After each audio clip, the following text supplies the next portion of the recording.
أهلا بيكم في فيديو جديد. فيديو النهاردة هنتكلم فيه عن قصة مؤثرة قرأتها، وهي قصة الأمير السعيد من تأليف أوسكار وايلد. بيروي القصة عن تمثال ذهبي لأمير سعيد. كان تمثال الأمير السعيد بيقع على الجزء العلوي من قمة البلدة. التمثال ده كان مرصع بأوراق الذهب، وعنده عينين من أحجار الزمرد الكريمة، وكان على مقبض السيف بتاعه ياقوتة حمراء، والياقوتة دي زينت سيفه.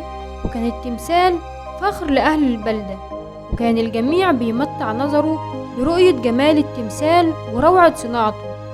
وفي أحد ليالي الخريف الباردة جدا، اقترب أحد طيور السنونو المهاجرة للجنوب من البلدة بعد ما تاه وضل طريق السفر. فطار الطائر لساحة البلدة، ووقف عند قدم التمثال عشان يريح جناحه من تعب السفر. فحس الطائر بالأمان والراحة، ونام وهو سعيد ومطمن. وبعدين نزلت قطرة من الماء على رأس الطائر، فافتكر إن السما بتمطر، وبص فوق ولقى السما صافية ومش بتمطر ولا حاجة. ولما عينه جت على الأمير، لقى الأمير السعيد بيبكي والدموع بتنزل على وشه. ولما الطائر قال له: لماذا تبكي أيها الأمير؟ رد الأمير وقال للطائر: في يوم كنت أمير سعيد، وكانت أيامي مليانة بالفرح، وكانت كل البلدة سعيدة. دلوقتي أنا تمثال، والمدينة أصبحت مليانة بالظلم والفقر والبؤس. وقال للطائر: هلم إلى كتفي وانظر للطريق الضيق الذي هناك. شاف الطائر طفل صغير مريض، والأمير قال له: هذا الطفل مريض جدا، لكن العائلة فقيرة ولا تستطيع أن تشتري الدواء الذي تحتاجه. والأمير قال للطائر: أرجوك أيها الطائر، خذ الياقوتة التي على سيفي واعطيها للمرأة لكي تستطيع أن تشتري الدواء لابنها المريض. وفعلا راح الطائر وأعطى الياقوتة للمرأة، والمرأة كانت بتدمع من الفرحة، والطائر شعر بسعادة للمرأة. في الليلة دي اشتد البرد، وصحي الطائر على البرودة، وكانت دي تجربته الأولى مع البرد القارس. بعدها غسل وشه بمية النهر، وقال: لازم أسافر للجنوب عشان البرد ده. وراح للأمير وقال له: لقد جئت لتوديعك أيها الأمير قبل أن أذهب في رحلتي إلى الجنوب. الأمير طلب منه إنه يفضل موجود ليوم واحد بس، وقال للطائر: أترى ذلك الشاب الجالس في مقعده؟ وشاف السنونو شاب قاعد بيكتب مسرحية للأطفال. كانت إيد الشاب ده بترتجف من شدة البرد، حتى إنه توقف عن الكتابة، وكانت معدته فاضية وبتشتكي من الجوع. والأمير قال للطائر: أيها السنونو، خذ إحدى عيني لذلك الشاب ليبيعها ويشتري طعاما وحطب. والطائر اندهش من الأمير، وإنه إزاي هيقتلع عين الأمير الجميلتين دول. والأمير قال له: فكر في فرحة الأطفال، هيا خذ عيني أيها الطائر. والطائر أخذ عين الأمير وهو بيبكي وأعطاها للشاب. وبعدها بيوم قال الطائر للأمير: سأذهب اليوم. رد الأمير وقال للطائر: أرجوك أيها السنونو، ابقى معي يوما آخر.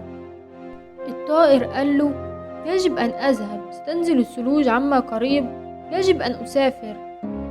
الأمير قال للطائر: انظر أيها الطائر، هناك فتاة تبيع الكبريت وتبكي في ساحة البلدة. البنت دي كانت كل الكبريت اللي معاها وقع في الأرض، وقعدت تبكي على حظها البائس. وفي الوقت ده قرر السنونو تأجيل موعد سفره ليوم تاني. وقال الأمير: لن أحتمل رؤية الفتاة بينما يوبخها أبوها. أرجوك أيها الطائر، اقتلع عيني الأخرى واعطيها للفتاة بسرعة.